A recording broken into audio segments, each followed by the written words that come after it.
Investors usually look towards America when looking for dividend stocks, and for pretty good reason. America does offer some of the best and longest paying dividend companies in the whole world.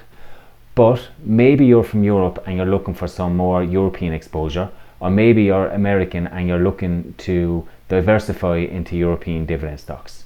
Well, join me as I take you through a journey of 5 high yield dividend stocks from Europe. From the bustling streets of London to the romantic streets of Rome, I'm going to give you 5 different companies from 5 different countries in Europe. So sit back and relax, and I'll see you on the inside. So first of all, I should classify what I am classifying as high yield in this case. So I'm going to choose companies that have at least a 5% dividend yield. Now, I do want to give you a word of caution, and that is, as investors, we should not be just purchasing a company or a stock based on its dividend yield. But the companies I'm going to give to you today are companies that I already own or are currently on my watch list, and I believe that their dividends are safe for the next 3 to 5 years at least. But I'm not a financial advisor, and please do your own research. But without further ado, let's take you to the first company, which is from my neighbour, the UK, and that is British American Tobacco. Now, British American Tobacco can be bought on the London Exchange with a ticker symbol of BAT, otherwise known as BATS, but it can also be bought on the American Stock Exchange under the ticker symbol BTI. Now, we love British American Tobacco on Dividend Talk, and one of the first things that you notice about this company, if you go onto their website, their motto is making a better tomorrow. Now, I'm not quite sure if I agree with that. I mean, we are talking about a sin stock here. It's a tobacco company, but it is right there in blue and white on their screen. They are stating that they are trying to make a better tomorrow. So why do I like British American Tobacco?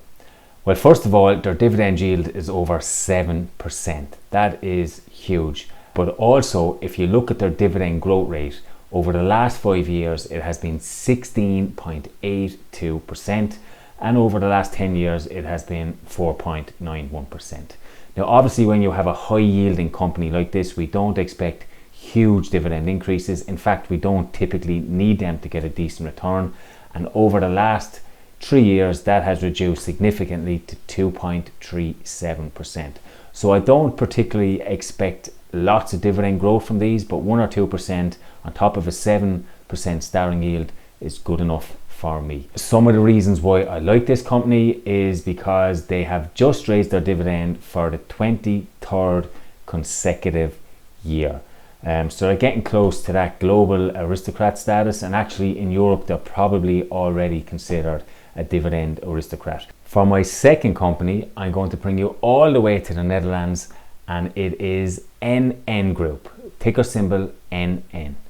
Now, those that are watching my YouTube videos over the last couple of weeks, one of the companies that I'm actively buying at the moment. NN Group is a Dutch insurer which was spun off from ING Group. Their dividend yield at the moment is quite high. It is sitting at around 6.88%. Couple that with some aggressive growth that we've seen over the last 5 years, which stands at 10.94% annualized. I certainly don't expect that type of growth rate indefinitely, but these guys are aggressively paying dividends and they have a really high starting yield. So again, just to give you some background about the company, NN Group is a Dutch insurance and asset management company with operations in 11 different countries. Its most important regions, as you can imagine, are the Netherlands, but also surprisingly Japan, and it has roughly about 18 million customers between all of them. As I mentioned before, they were part of a Dutch banking group, ING Group, but it separated itself in 2014 and has been paying dividends ever since. Now, before I give you the third company, if you are enjoying this video and you do want to see more of these types of videos, please hit the like button. Also, please consider subscribing. It means the world to me. But here we go, on to number 3, all the way over to Germany now. The third company that I pick as a high yield European company is BASF, ticker symbol BAS. BASF is a multinational chemical company headquartered in Germany. It operates in over 80 countries worldwide, and it is in the segments of chemicals, materials, industrial solutions, surface technologies, nutrition and care, and agriculture solutions. What I will say about BASF is that they are a cyclical company. So these types of companies you do not want to buy at the top of their cycle. But in terms of dividend history, they have a pretty strong dividend history, although they did cut the dividend back in 2010, where they cut it from €1.95 in 2009 to €1.70 in 2010. But they have been increasing it every year. At the moment, they offer a quite high yield of 7.15%, but we don't typically see too much growth from these guys, with the typical annual dividend growth rate over the last 5 years as 1.86%, and they've held it steady for 2022. That said, I think these guys have pretty good tailwinds, particularly in China, where they are building their new Verbund sites. Over the next 3 to 4 years, chemical production is anticipated to grow at around 4% yearly, with Asia being the key driver, and BASF is really trying to position themselves in China to take advantage of this growth. So I do have a position in this company. They are one of my top 5 companies, but a word of caution is that they do have a history of cutting their dividend, particularly if times go wrong for them, and they are quite cyclical. But it's a company to keep an eye on, and at the moment they do offer a substantial yield of 7.13%. My 4th company is all the way in the sunny Spain, and that is ENEL.MI. So ENEL.MI is a Spanish energy company that also serves as an energy transmission system supplier for the large European market. The company owns and operates Spain's natural gas grid, and it is the regional European transmission system operator, or also known as a TSO. It owns around 11,000 kilometers of natural gas pipeline, which enables them to deliver a lot of gas throughout Europe. This is particularly important considering the ongoing war that's going on in Ukraine at the moment. I also like investing in European companies that give me some international exposure, and ENEL.MI have a little bit of that in the United States, where they have a partnership with Blackstone Infrastructure, where they own a 30.2% stake in a company called Tallgrass.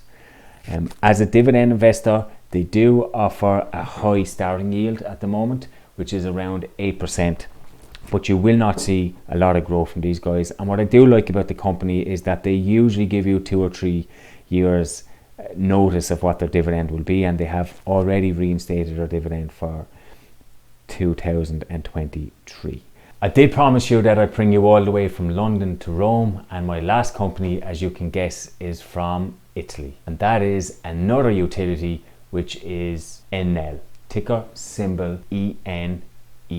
So Enel is one of the largest utility companies in the world. Unlike ENEL.MI, which is involved in gas, Enel is actually involved in electricity, involved in the entire electricity supply chain from power generation to distribution. So that just means your big electrical transformers that generate all the electricity to your power lines that you see overhead that deliver electricity to your house. They are pretty much concentrated in Spain and Italy, but they also have got some Latin America exposure and about an 8% exposure in the US. And also they're trying to transition into more towards renewable energy, but this is at a slower pace than some of the Spanish companies such as BAT.L. Now, full disclosure, Enel is the only company on this list that I do not currently own, but at the moment they are on my watch list. From a dividend point of view, they offer a compelling 7.32% dividend yield, and their dividend growth over the last 5 and 3 years is quite impressive as well. So over the last 5 years it works out at about 15% annualized, and over the last 3 years it's slightly less at 9% annualized. But as you can imagine, with such high starting yields, you don't really need high dividend growth to make a decent return on these guys. I think Enel will actually warrant a full deep dive, so if you would like me to go into this company a little bit deeper and do a video solely based on these, please let me know in the comments below.